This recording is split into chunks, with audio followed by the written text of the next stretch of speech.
नमस्कार दोस्तों, मैं मुकेश। ईरान, इजराइल और अमेरिका के बीच पिछले 3 महीनों से चल रहे भयंकर सैन्य टकराव ने पूरी दुनिया की अर्थव्यवस्था की सांसें अटका करके रख दी हैं। पश्चिमी एशिया धधक रहा है और ग्लोबल सप्लाई चेन पूरी तरह से चरमरा गई है। एक तरफ वॉशिंगटन से लेकर के तेल अवीव तक लगातार रणनीतियां बन रही हैं, तो दूसरी तरफ तेहरान में मिसाइलों की गूंज पूरी दुनिया के बाजारों में खौफ पैदा कर रही है। जब दुनिया के बड़े बड़े सुपर पावर्स इस आग में घी डालने का काम कर रहे हैं, तब एक देश ऐसा है जिसने बिना कोई शोर मचाए एक ऐसा साइलेंट ऑपरेशन चला दिया है जिसने ग्लोबल जियोपॉलिटिक्स के सारे पंडितों को हैरान कर दिया है।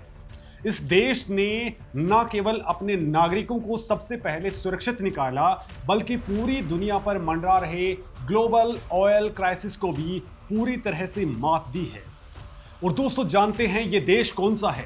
ये है अपना भारत। लेकिन आखिर ईरान इजराइल युद्ध शुरू होते ही भारत ने चुपचाप कौन सा सीक्रेट प्लान एक्टिवेट कर दिया था? आखिर भारत ने अमेरिका और ईरान दोनों से दूरी बनाकर किस बड़े जाल से खुद को बचाया? क्या भारत ने पश्चिम एशिया के इस पूरे संकट को अपने लिए एक बहुत बड़े ऊर्जा अवसर के तौर पर बदल दिया है? दोस्तों, जैसे ही पश्चिमी एशिया में पहला सायरन बजा, पश्चिमी देशों के दूतावास ये तय करने में उलझ रहे थे कि बयान क्या जारी करना है, लेकिन ठीक उस वक्त भारत का विदेश मंत्रालय अपना प्लान ए जमीन पर उतार चुका था। भारत को इस बात का पहले से ही सटीक अंदाजा था कि इस टकराव का स्तर क्या होने वाला है।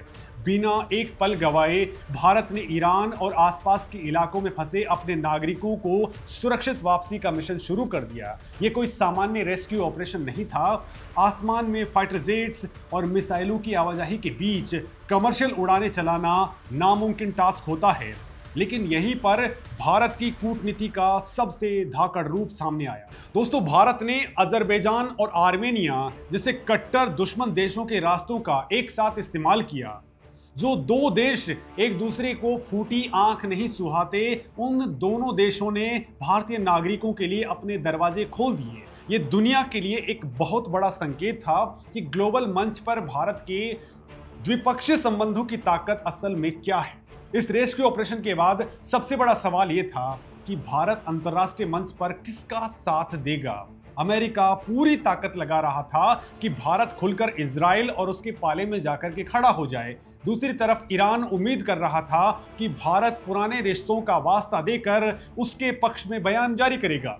लेकिन भारत ने एक झटके में दोनों ही गुटों की उम्मीदों पर पानी फेर दिया। भारत ने क्लियर कर दिया कि उसकी नीति किसी विदेशी ताकत के दबाव में नहीं, बल्कि राष्ट्रहित प्रथम के सिद्धांत पर काम करेगी।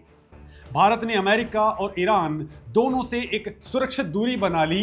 ये कोई कमजोरी नहीं थी, बल्कि एक बहुत ही सधी हुई चाल थी।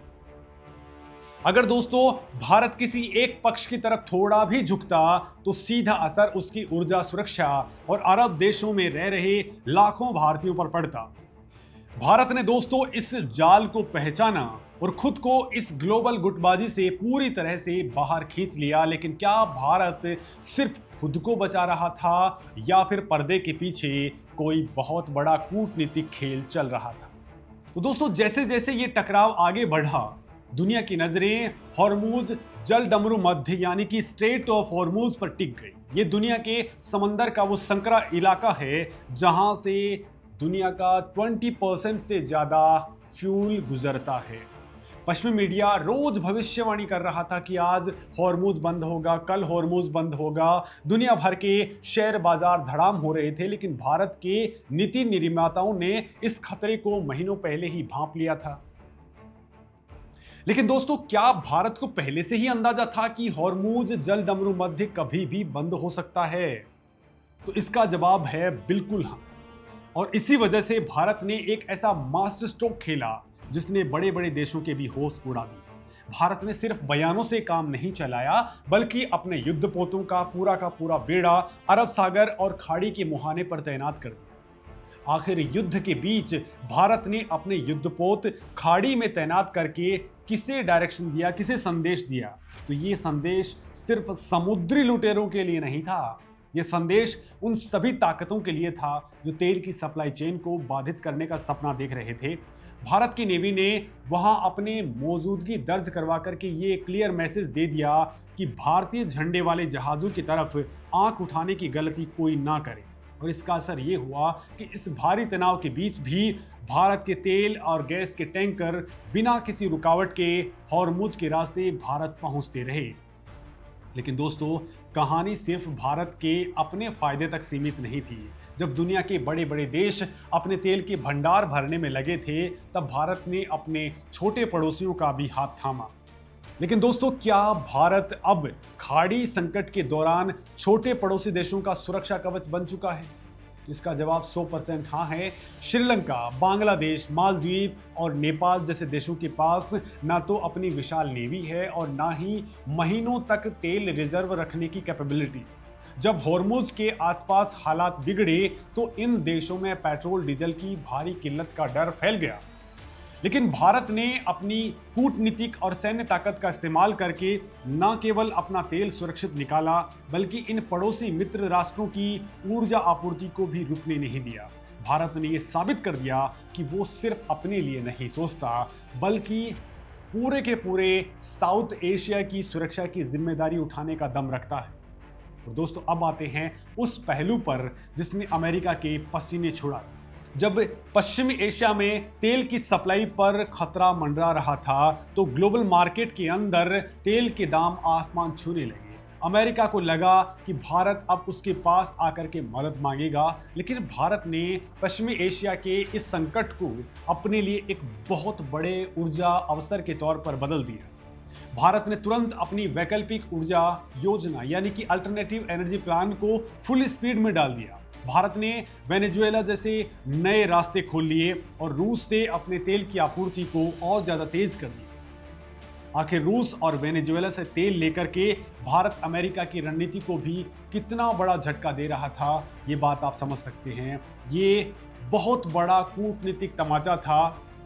जिन देशों पर अमेरिका ने भारी प्रतिबंध लगा रखे थे, भारत ने अपनी अर्थव्यवस्था को रफ्तार देने के लिए उन्हीं देशों से सस्ती दरों पर तेल मंगवाया। और इसका नतीजा क्या हुआ? भारत सरकार के सटीक मैनेजमेंट की वजह से आज भी देश के पास 78 दिनों का स्ट्रैटेजिक ऑयल रिजर्व सुरक्षित पड़ा हुआ है। देश के किसानों के लिए डिमांड से कहीं ज्यादा फर्टिलाइजर्स गोदामों में मौजूद है। अंतर्राष्ट्रीय स्तर पर भारी उथल पुथल के बावजूद भारत के तेल आयात में अप्रैल के मुकाबले मई महीने में मात्र 5% की मामूली सी कमी देखी गई है।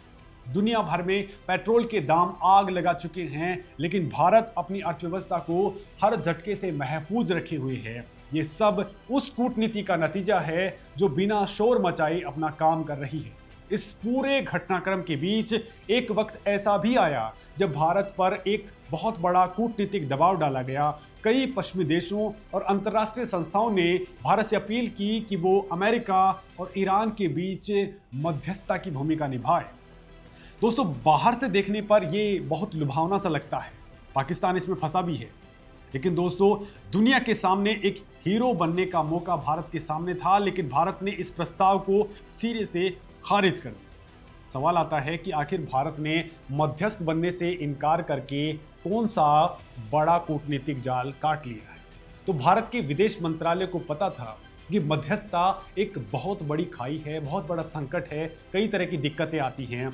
जब दो देश खून के प्यासे हों तो मध्यस्थता करने वाले को कभी ना कभी एक पक्ष के खिलाफ फैसला लेना पड़ता है। अगर बातचीत फेल होती है तो सारा का सारा दोष मध्यस्थ के ऊपर भी पड़ जाता है। भारत ने बहुत ही दूरदर्शिता दिखाते हुए इस जाल से खुद को दूर रखा।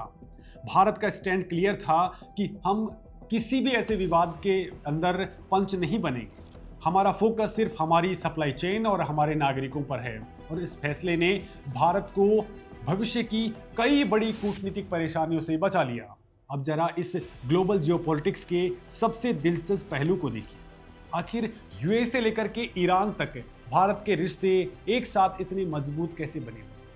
तो दोस्तों, एक तरफ ब्रिक्स सम्मेलन की तैयारियों के सिलसिले में ईरान के विदेश मंत्री अब्बास अरागची भारत आते हैं और कूटनीतिक चर्चाएं करते हैं। दूसरी तरफ प्रधानमंत्री नरेंद्र मोदी अपने यूरोप दौरे पर निकलने से पहले यूएई में रुकते हैं और वहां के टॉप लीडरशिप के साथ में रणनीतिक बैठकें करते हैं। ये कोई आम बात नहीं है। यूएई और ईरान के बीच के रिश्ते कितने तनावपूर्ण रहते हैं ये पूरी दुनिया जानती है, लेकिन भारत ने दोनों के साथ में एक ऐसा संतुलन बना लिया है कि कोई भी भारत के खिलाफ जाने की सोच भी नहीं सकता।